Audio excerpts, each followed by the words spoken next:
What up, Fight World? It's your boy Ego, and I'm back with some more boxing. In today's segment, I want to do something a little different. It's called Ego's the Crossroads, and it's a look at some fighters in the sport of boxing who desperately need a win in their next fight based on their last previous fights. I feel boxing is a tricky sport. In boxing, since it's one on one, mano a mano, people are quick to forget about you. Everybody loves winners. Nobody really loves losers. If you look at other sports, like football, for instance, I know a lot of people who, despite the Cowboys rarely make it far deep in the playoffs, they're diehard Cowboys fans. Whether they don't like Tony Romo or not, or whatever the situation is, they're diehard Cowboys fans and they stand by their team through thick and thin when their teams are doing horrible. Dolphins fans or whatever team's doing bad, they stand by their team. In boxing, it's not a team sport per se. So your bankability is based on your performances. And you have a lot of fickle fans who are quick to forget about you. If you're doing good, you're the best. But when you start to slip, they forget about you. Look at Arturo Gatti. When Alfonso Gomez beat him, I mean, he looked bad. And no one really had anything good to say. Rest in peace, Arturo Gatti. Not many people had much to say about him. And I just want to take a look at some fighters' careers who are kind of teetering on the edge of losing it. Some of them may need to retire, or they're going to be out of the spotlight if they don't have a strong performance in their next bouts. So this list is no particular order. It's just a look at some of the fighters who desperately need a win in order to stay relevant in the sport of boxing. Otherwise, they're going to become more or less gatekeepers or pushed towards retirement. That's what the fans are going to request. The first fighter is Josesito Lopez. Now, Josesito Lopez is a game opponent. Obviously, his biggest win is his win over Victor Ortiz. It was a shocking fashion, and that kind of catapulted his career to the point where he can get a big money fight with Canelo, his biggest payday of his career. He lost that fight, and then most recently he fought Marcos Maidana, and he lost that fight as well. So I feel Josesito Lopez is a game opponent. Um, People like to watch him. However, he's going to start becoming just more of a gatekeeper unless he comes up and produces a solid win. I think if he were to beat a fighter like Amir Khan or something, that'll get him some positive looks. However, you can't keep losing in the sport of boxing. Like I said, the fans are very fickle. Josesito Lopez has an entertaining style. He has heart. He brings it every time. But you need to make a decision as what weight class works best for you. If you want to go back down to 140, if you can make 140 anymore, because he's a taller fighter, is 147 your best division, and can you beat the top guys at 147? So Josesito has some deciding to do as far as his career, but sometimes you got to let your heart take a back seat and do what's right for your career instead of taking all these tough fights with the much bigger Canelo Alvarez or the hard-hitting Marcos Maidana. Maybe take a fight in preparation, like a tune-up fight, a fight that's more reasonable, because at the end of the day, you got to look at your career. He's taking these tough challenges, tough fights. Victor Ortiz was an opportunity, which was a tough fight, even though he won. He was losing on the scorecards at the time of stoppage. Canelo was a tough fight. Same with Marcos Maidana, another hard-hitting puncher. So Josesito, it's cool that he's taking these fights. He shows that he has balls, he has heart. However, it might not be the best for your career, because if you're losing or if you continue to lose, then the fans are going to eventually forget about you or just consider you like a gatekeeper and somebody that they're putting in front of you just because they're tough, but you're expected to lose. So I think Josesito, for those reasons, needs a solid win. This one is obviously a no-brainer. It's Manny Pacquiao. Manny Pacquiao, he lost a controversial fight to Timothy Bradley. Win or lose, he didn't look great in that particular fight. So people question if Pacquiao still has it. Pacquiao hasn't had a knockout since 2009. He hasn't necessarily looked spectacular. In the Mosley fight, he didn't look spectacular. So people are starting to question, is Pacquiao still relevant? Are his best days behind him? He has a lot of distractions outside of the realm of boxing, Congress, taxes, just money issues, different things outside that are detractors from the sport of boxing. That's also been something. If Pacquiao has the passion, if he has the desire to be on top again, does he have is his heart still in the sport? I think these are all things that need to be answered. And obviously, losing in the fashion he lost his last fight, devastating KO, round 6 at the hands of Juan Manuel Marquez. People really want to know if Pacquiao should retire, if he's given all he can give to the sport, or if he has more fights in him. So Manny Pacquiao, definitely a fighter who needs to be successful and look good against Brandon Rios. I don't think he can like get knocked down multiple times and then win a split decision victory or something like that. He has to duplicate the Margarito performance, in my opinion, to really stay relevant. If he has his hands full with Brandon Rios, a fighter who stylistically is no match for him, people are going to really question Pacquiao's legitimacy in the sport. I can't mention Pacquiao without mentioning Miguel Cotto. Miguel Cotto, another fighter who's done a lot for the sport of boxing, but people are really questioning how much dedication he has to the sport. Does he want to be a family man? Is he training as hard as he could? Does he still have the same burning desire, the same warrior spirit that made him a fan favorite to begin with?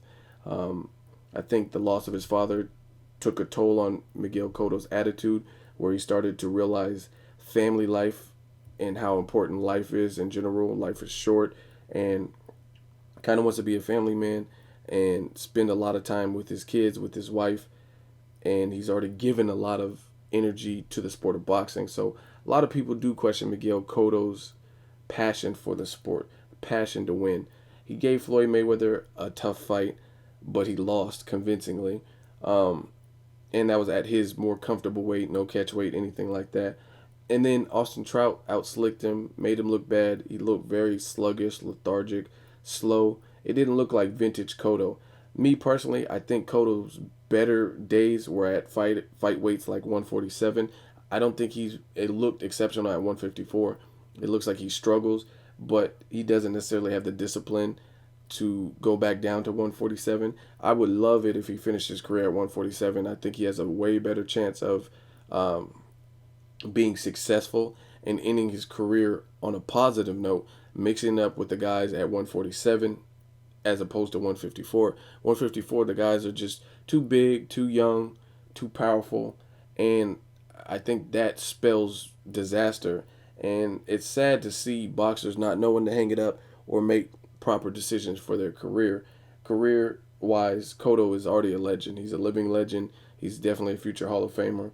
But I don't think he should end his career at 154. I just don't think he looks the same at 154. So if he can make the weight, I would suggest him moving back down and giving the fans what they want. So as far as the Delvin Rodriguez fight, definitely not a walkover opponent, but if he has a tough fight with Delvin Rodriguez, somebody who's already been beat by Austin Trout, who got beat by Canelo, I mean, if he has a struggle with Delvin Rodriguez, who's going to really clamor for the Canelo fight in Cotto? To get those big name fights, nobody's going to want to see Cotto fight Canelo if he struggles with Delvin Rodriguez. I mean, because in relationship, Canelo has showed more youth and I don't know, more interest amongst fans than a Delvin Rodriguez, who is relatively unknown. So I don't think Cotto can afford to lose to somebody who is relatively unknown. Austin Trout was relatively unknown amongst the casual fan when he fought Cotto, and he went into Cotto's backyard, his second home of New York, Madison Square Garden, and clearly won the fight. So I don't think Cotto can afford that. Next fighter, Andre Berto. This doesn't really need to be said. He had the PED scandal, so a lot of people lost interest in him. He was being pumped by HBO, getting fight after fight.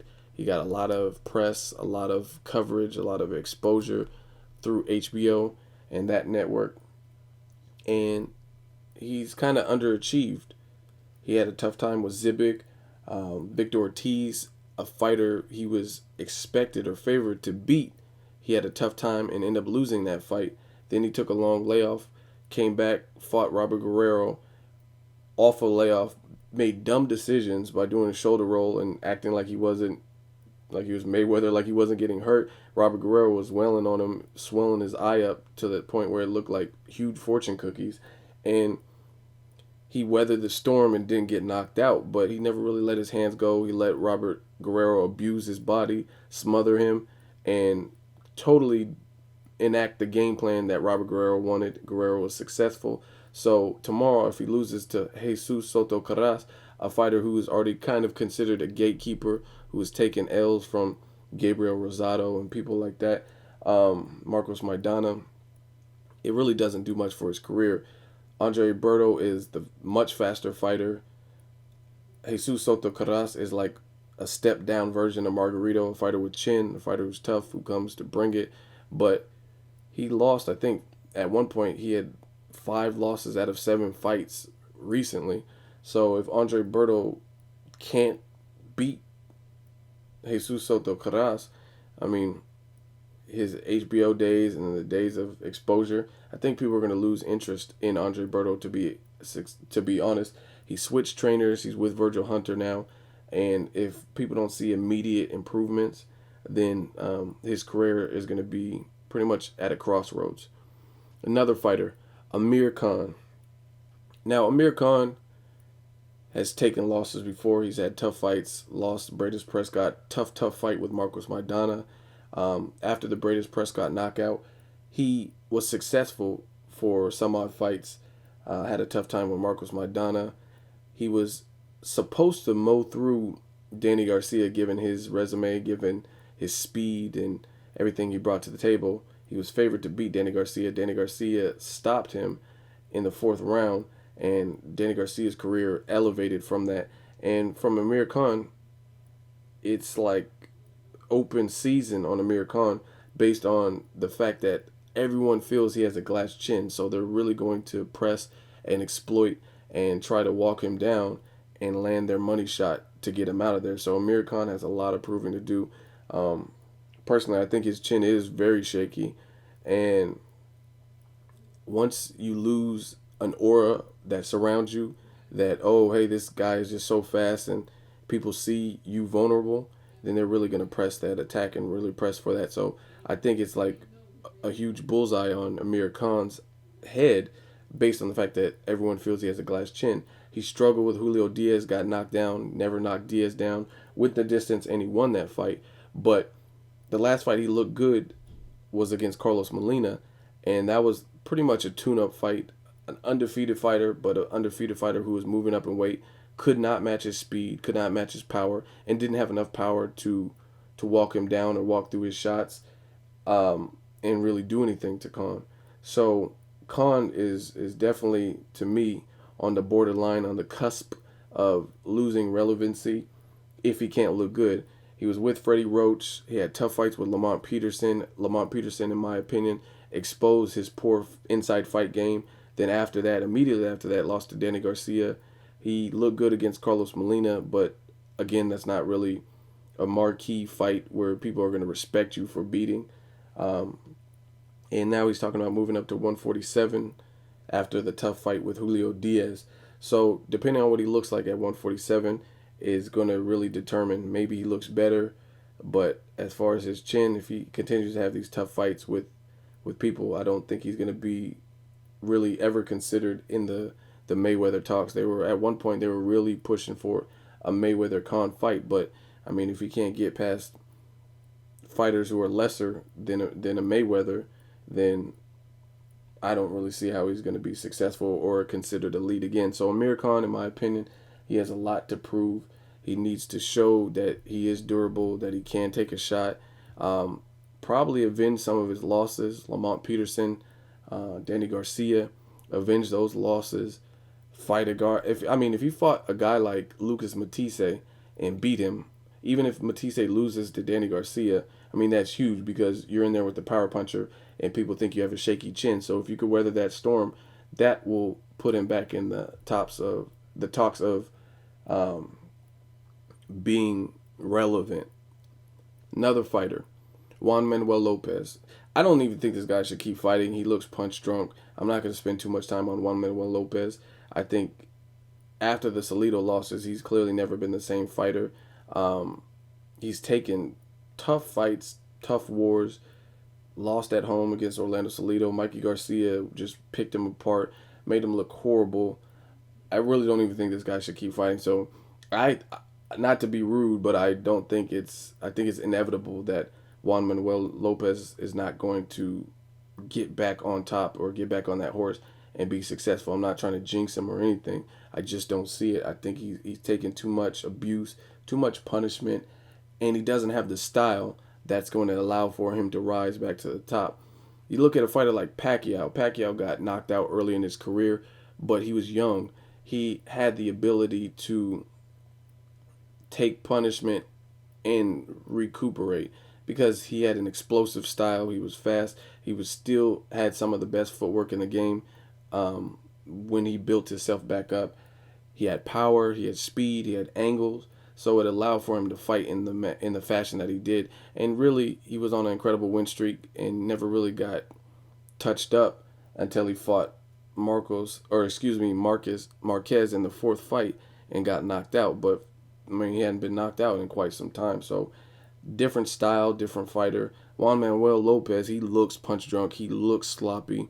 Pacquiao got knocked out in his last fight, but he didn't look terrible. He looked good. He looked like he was, after the knockdown that kicked his ass in gear and his competitive streak kicked in, his head movement looked like some of the best head movement I've seen Pacquiao have in recent memory.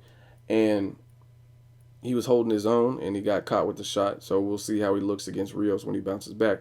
Juan Manuel Lopez, completely different story. I don't think his style is going to allow for him to mix it up with the best guys in or around his division and be successful. I mean, who is Lopez going to beat? Can he beat a fighter like Gary Russell Jr. with incredible speed, power in both hands, and momentum? I'm not seeing it. So Juan Manuel Lopez, whoever he fights, I mean, he has to look good. Shane Mosley, got to put Shane Mosley on the list. I don't even think Shane Mosley could continue fighting or should continue fighting. He went the distance with Pablo Cesar Cano. I think prime Shane Mosley would have stopped Cano and beat Cano more convincingly. He went the distance in Cancun with Cano. He retired. I just don't think he should continue fighting personally. Shane Mosley is a very likable figure. I wish he established himself more on the promoter side to the point where he can help his son and have like Mosley promotions or started working closely with Golden Boy like Bernard Hopkins is doing. Just something like that to the point where it doesn't look like he has to fight for a paycheck. He went through a vicious divorce, and I think he lost some money in there. So he might be fighting for a paycheck at this point. Either way, Shane Mosley definitely needs to look good. Or no one's going to want to see him, and he's going to further tarnish his legacy by losing to guys that he probably would have beat in his prime. Mosley, again, living legend, warrior, but based on his fighting style, based on his most recent performances, I don't really know where he's going to go, but I definitely know he needs to look good. He has to string up some good wins against credible opponents for him to be mentioned in like a rematch with Pacquiao, or if Pacquiao gets past Rios, or a rematch with Mayweather, or anything like a huge title shot with whoever is holding the title at that point. Last person is Zab Judah. This is a no-brainer. Zab Judah, he had a strong showing against Danny Garcia. He showed that he could fight back, stay composed, and battle adversity, and look good in some championship rounds. A lot of people call Zab a 4-round fighter. However, based on Zab's career entirely, people are skeptical of Zab. And it's going to take more than looking good in championship rounds with Danny Garcia to put Zab back in the spotlight. People are going to really start to question him getting title shots unless he can string up some impressive wins against impressive fighters. His fight with Matisse, a controversial win, maybe one of his best wins, actual wins in recent memory, but it was controversial, so you can't even necessarily give him full credit. It's not like he ran through Matisse. Matisse knocked him down. He didn't knock Matisse down. Again, the Danny Garcia fight, he showed a level of dedication and heart with the sport, but he needs some solid wins, especially if he's being given title shots. People have already written Zab Judah off as a 4-round fighter. He's lost probably his biggest fights, Carlos Baldomir. He lost to people he shouldn't have lost to. Corey Spinks. He should have never lost to Corey Spinks, in my opinion. He necessarily shouldn't even lost to Mayweather at the time based on the problems he was giving Mayweather early. He just couldn't adjust. So, again, Zab Judah is in desperate need of a win. So, there's an excuse for him to keep fighting and to keep getting title fights. I think his fight with Danny Garcia, that was a make or break fight, and he did enough to warrant him staying in the sport. Going forward, though, I think he still needs a win. He needs an impressive win. The Vernon Paris was a good win for him, but who is Vernon Paris? An undefeated fighter, but no one that was... He needs to basically stop someone's reign. Like, to fight a fighter, like if Lucas Matisse beats Danny Garcia and he fought the Lucas Matisse rematch and he looked impressive or stopped, if he could stop Lucas Matisse's reigns or have a rematch and stop Danny Garcia or something to that caliber, stop a fighter who's looked good in their last couple of fights, I think that'll put him back in the talks. But if he has like subpar performances or looks good for 4 rounds or just doesn't have stellar wins, people are going to write him off more than they already have. So that's my list. Let me know what you guys think. Was there anyone that I really forgot that was relevant? I didn't add people like Roy Jones Jr. I think he definitely should hang it up. Really love Roy Jones Jr. No homo as a fighter. But clearly his best days are past. So that's my list. Let me know what you guys think of this list. Who would you add? Who would you subtract? These are the fighters that I feel are in a make or break situation where their future and their careers in the sport and their popularity and their relevancy are really dependent on having strong performances and wins in their next fight. Let me know what you guys think. As always, hate, comment, or subscribe. Till next video is Ego signing off.